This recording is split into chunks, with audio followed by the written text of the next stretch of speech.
Tout d'abord, je vais remercier Aline et David pour la possibilité de vous présenter ces sujets, un sujet sur lequel nous travaillons depuis très longtemps. Nous nous intéressons à l'adaptation des insectes à la vie hématophage. La vie hématophage est apparue plusieurs fois dans l'évolution des arthropodes. Il y a plusieurs espèces d'arthropodes qui sont arrivées à ce mode de vie par des voies différentes. Le sang est un aliment qui est nutritif et mis à part la présence de parasites, autrement stérile.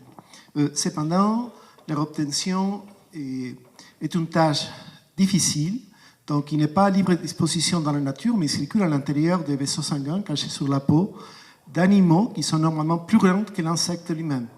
Donc ça veut dire que pour pouvoir l'utiliser comme aliment, il faut des adaptations particulières à niveau morphologique, physiologique, comportemental.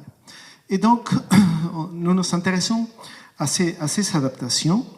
Donc, pour essayer de comprendre la biologie de ces insectes, nous étudions des problèmes communs aux insectes hématophages, mais aussi parce que le moment de l'hématophagie, c'est le moment où les parasites interviennent dans cette association établie entre l'insecte et les vertébrés, et donc ça qui transforme un vecteur des maladies les plus dévastatrices qui affectent l'homme. Donc, il y a un grand nombre de questions à résoudre, des contraintes associées à l'alimentation sanguine. Donc, déjà, il faut partager l'habitat avec des prédateurs potentiels. Donc, les hôtes sont également des prédateurs.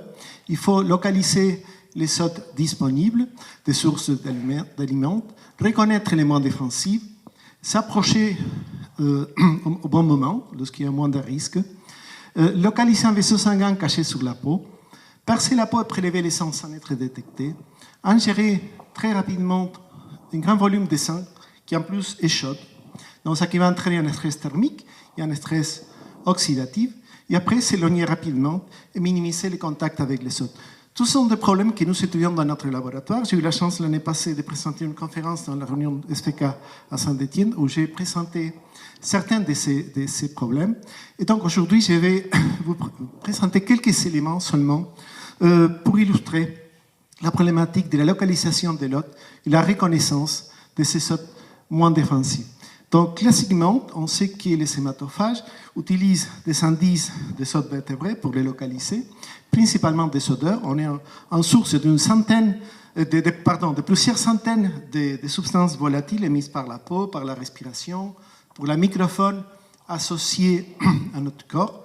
En plus, on est un radiateur de chaleur qui peut être perçu. On émet de la vapeur d'eau.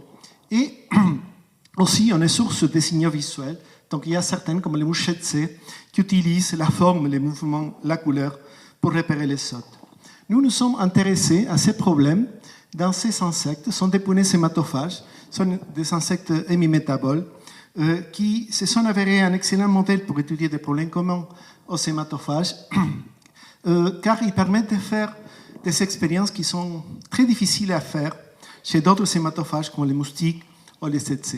Donc, c'est notre modèle principal, mais nous travaillons également sur ces autres modèles. Donc, après avoir caractérisé la réponse de ces insectes à ces indices, la vision n'intervient pas dans la recherche de l'hôte, nous avons pu développer quelques outils, comme par exemple l'air multimodal, qui permettent l'attraction et capture des insectes désassés de manière assez efficace. Mais nous nous sommes rapidement rendus compte qu'en fait, ça ne représente qu'une partie de l'histoire. Donc, dans les faits, ces stimuli peuvent engendrer des réponses différentes. Par exemple, ce que je vous présente ici, c'est la réponse de ces punaises à un stimulus, le CO2, qui est censé être l'attractant universel des hématophages, le CO2. Cependant, si on analyse la réponse des insectes dans des expériences d'orientation, on voit que ce n'est pas toujours le cas. Donc, ce que vous voyez ici, dans ces deux figures, c'est chez les nymphes et chez les femelles, la réponse des insectes au fil du temps après l'alimentation. Des valeurs positives représentent attraction, les valeurs négatives représentent répulsion. Comme vous pouvez observer, la première barre dans les deux cas est fortement positive, ils sont fortement attirés, mais seulement lorsque les insectes sont affamés. Donc, si la physiologie change parce qu'ils sont mangés, ils sont près de l'église où la femelle elle est motivée à pondre, les comportements changent complètement et ça devient répulsif. Donc ça nous dit qu'ils ne répondent pas de manière automatique aux stimuli, mais la réponse est fortement modulée par leur état physiologique. Donc ça c'est un exemple, mais dans les faits, dans toutes les réponses à ces signaux externes que nous avons caractérisés sont modulées par des facteurs endogènes comme le développement, l'état nutritionnel, l'état reproductif, mais aussi par le système circadien et l'expérience individuelle. Ça veut dire qu'on est face à un processus complexe qui est loin à la vision classique de la réponse automatique en signal, en odeur. Et donc, cette idée de les attirer simplement avec un composant magique est à la rencontre donc, de ces complexités biologiques. Et ça les rend aussi efficientes et ça rend aussi efficace la transmission des parasites. Alors, on a tout l'intérêt à se protéger. Donc, comment on se protège? On peut exploiter tous ces réponses aux stimuli de type chimique ou physique pour utiliser des répulsifs, pour développer des répulsifs. Donc, le problème, c'est que les répulsifs sont des composantes qui sont définies par leur fonction. Donc, on a trouvé des composantes qui vont éloigner les insectes d'une cible particulière à laquelle ils sont attirés. Pourtant, ils sont normalement des produits de synthèse ou des extraits de différentes natures qui montrent cette capacité sans pour autant avoir une forme chimique particulière. Au moins, on ne connaît pas trop la logique. Donc, il y a les plus connus et les plus efficaces de ces composants, NL-diéthyle-3-méthylbenzamide, ou DET, qui est présente en concentration relativement importante dans la plupart des produits commerciaux. C'est les talons d'or. On les connaît depuis les années 40 et on l'a utilisé pendant 60 ans sans avoir la moindre idée de comment ils travaillaient, quel était le mécanisme d'action. Donc seulement il y a quelques années, on a commencé à avoir quelques indices. Et par exemple, en 2009, il y a des travaux qui ont démontré que chez les moustiques, donc, ces composants est détecté par des sensiliers, des organes récepteurs présents chez les antennes, qui répondent également à des substances présentes chez les plantes. Ce sont des substances défensives des plantes, et donc les mêmes cellules sont stimulées par ces composants. Et ça semble logique dans le sens que les plantes et les moustiques ont une histoire commune. Donc le deuxième aliment des moustiques, ce sont des jus de plantes, justement, du nectar. Mais il y a d'autres insectes qui n'ont aucune histoire en commun avec les plantes, qui répondent également. Par exemple, ces punaises hématophages dont j'ai parlé tout à l'heure.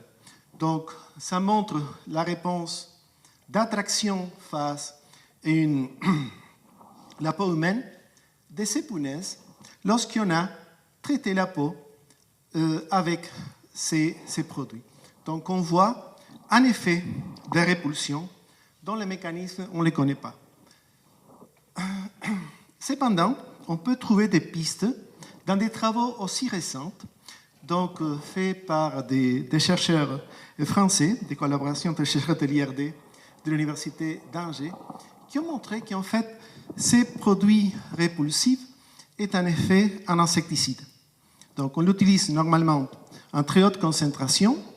Donc, c'est un insecticide qui va inhiber l'acétylcholinésterase, autant des insectes que des mammifères. Et ça peut expliquer des allergies, des effets toxiques qu'on reporte depuis le début de l'utilisation de ces composants en tant que répulsifs. Donc, peut-être que ça correspond à un effet insecticide sublétal. Donc, il y a d'autres types de répulsifs qui sont des répulsifs physiques, qui sont des émetteurs d'ultrasons. Donc, sont sur le marché des tas de formes différentes. On les propose pour éloigner des moustiques, mais aussi d'autres arthropodes et d'autres animaux. Il y a même des modèles pour la poussette de bébé. Il y a des applications pour les téléphones mobiles. Mais déjà, les arguments biologiques donnés pour justifier leur utilisation ne tiennent pas debout. Et il y a des travaux scientifiques qui ont analysé toute l'évidence disponible. Et la conclusion, c'est qu'ils ne sont pas efficaces. Pourtant, on continue à les utiliser. Ça serait génial si on pourrait contrôler la transmission de la malaria avec un dispositif comme ça, mais ce n'est pas le cas. Donc, l'autre grande question en entomologie médicale, que ça nous intéresse à tous, mais qui, du point de vue épidémiologique, est une question fondamentale parce que permettrait de comprendre pourquoi, au sein d'une population d'hôtes, on a une distribution hétérogène des parasites. C'est pourquoi certains hôtes sont plus piqués que d'autres. Donc, c'est une interrogation fréquente. Si vous cherchez sur Internet, il y a des tas de réponses qui apparaissent. Et donc, les évidences qui ont été apportées sont plutôt des corrélations. Donc, il y a un travail qui établit une corrélation entre les groupes sanguins et les caractères sécréteurs des personnes avec l'attraction. C'est une expérience où les personnes des groupes testés, des groupes sérosécréteurs, ça veut dire C dont les antigènes étaient présents dans les sécrétions, ce qui fait 80% des personnes aux États-Unis ont été menées l'étude, sont légèrement plus attractifs que les restes. Donc, on ne peut pas conclure grand-chose. Donc, on évoque fréquemment la grossesse, mais c'est vrai qu'il y a un biais dans le sens que les femmes enceintes sont plus suivies que d'autres personnes. Donc, pareil, il faut faire des expériences pour confirmer ça. L'âge, donc on dit fréquemment que les enfants sont plus piqués que les adultes, mais c'est vrai aussi que les enfants ont des réactions cutanées qui sont plus fortes que les adultes. Donc là, c'est difficile à distinguer la réaction et l'effet d'être piqué. Donc il y a beaucoup de personnes qui sont fortement piquées, mais qui ne se rendent pas compte, tout simplement. Donc, dans l'année 2004, il y a un autre résultat qui était assez diffusé par la presse, qui est un travail qui dit qu'il y a des personnes qui ont une laine répulsive, il y a des composants dans la laine qui repoussent les moustiques. Mais cette étude a été faite avec n égale 1. On comparait une personne qui était très attractive, une personne qui était moins piquée. Ils ont testé des milliers de moustiques. Évidemment, les statistiques ont donné des résultats très significatifs. Pourtant, la conclusion a été faite sur ça, sur CN. Il y a une autre étude, donc malheureusement, je tiens à dire, donc l'étude le mieux contrôlée, le mieux fait avec statistiques correctes, de bon nombre des sujets expérimentaux, c'est une étude menée aussi par des collègues de l'IRD qui ont montré que boire de la bière rendre la personne plus attractive face aux moustiques que de boire de l'eau. Alors, il faut boire de l'eau. Donc, en synthèse, donc, ces causes de la préférence, on peut les analyser de deux manières différentes. Soit on peut s'intéresser aux causes proximales, donc tous ces signaux d'attraction qui vont stimuler les moustiques à s'approcher. On peut aussi s'intéresser aux causes ultimes. Et la cause ultime évoquée, c'est que les hématophages ont été soumis à de fortes pressions de sélection pour s'alimenter sur les hôtes les moins capables de se défendre, de minimiser le risque de se nourrir. Et donc, l'hypothèse, c'est que des signaux de l'hôte fourniraient aux insectes hématophages des informations concernant les capacités à se défendre. Et donc, c'est à partir de ça qu'il aurait développé des préférences innées ou apprises. Pour finir, nous avons testé partiellement cette hypothèse. Donc, après avoir mise à point des protocoles de conditionnement olfactif des punaises, nous avons fait une petite expérience de conditionnement olfactif aversif par rapport aux odeurs de l'hôte pour tester l'influence et l'expérience individuelle sur le choix de l'hôte. Nous avons pris 4 groupes de punaises, les testés par rapport à leurs préférences face à 2 courants d'air. Et donc, ce qu'on voit, c'est que lorsqu'ils sont confrontés à 2 courants d'air propres, ils vont choisir de manière symétrique l'une ou l'autre. Si ces courants d'air, on les charge avec l'odeur des rats ou des cailles, on n'obtient aucune préférence. Ils vont choisir l'un que l'autre. Mais si, préalablement à l'expérience d'orientation, on va perturber un des groupes de manière contrôlée en laboratoire en présence de l'odeur des rats, au moment qu'ils sont présentés face aux deux hôtes, ils vont choisir la caille, vont biaiser leurs préférences.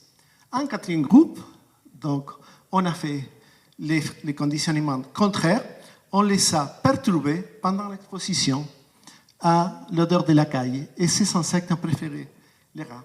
Donc, j'espère vous avoir montré que la recherche de l'hôte, le choix de l'hôte, c'est un processus complexe basé sur des informations diverses qui proviennent de l'extérieur et de l'intérieur de l'insecte et que seulement une connaissance approfondie de la biologie de ces insectes nous permettra un jour de pouvoir les contrôler efficacement. Merci beaucoup. Merci Claudio. Nous allons prendre juste une petite question rapide.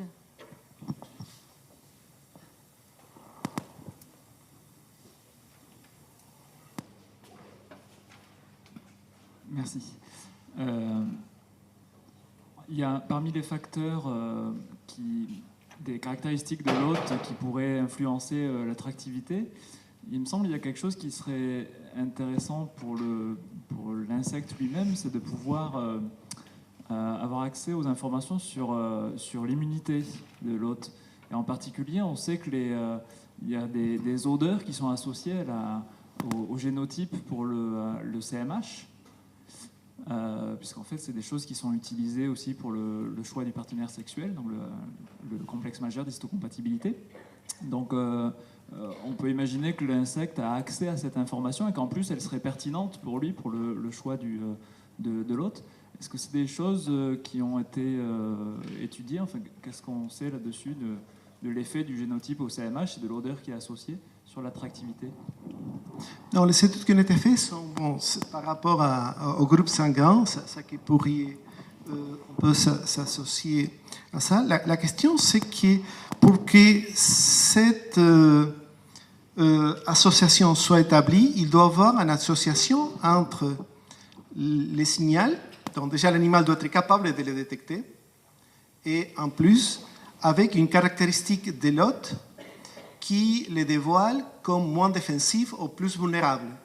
Donc les animaux malades sont plus piqués, ils sont à température plus élevée, ils vont dégager des odeurs différentes qu'un animal sain. Donc là, il y a des signaux qui vont dévoiler ces conditions. Donc c'est pour les femmes enceintes, bon, sont moins mobiles, c'est une condition qui peut la rendre moins défensive. Donc c'est ça l'argument pour soutenir cette hypothèse. Il doit toujours avoir une corrélation.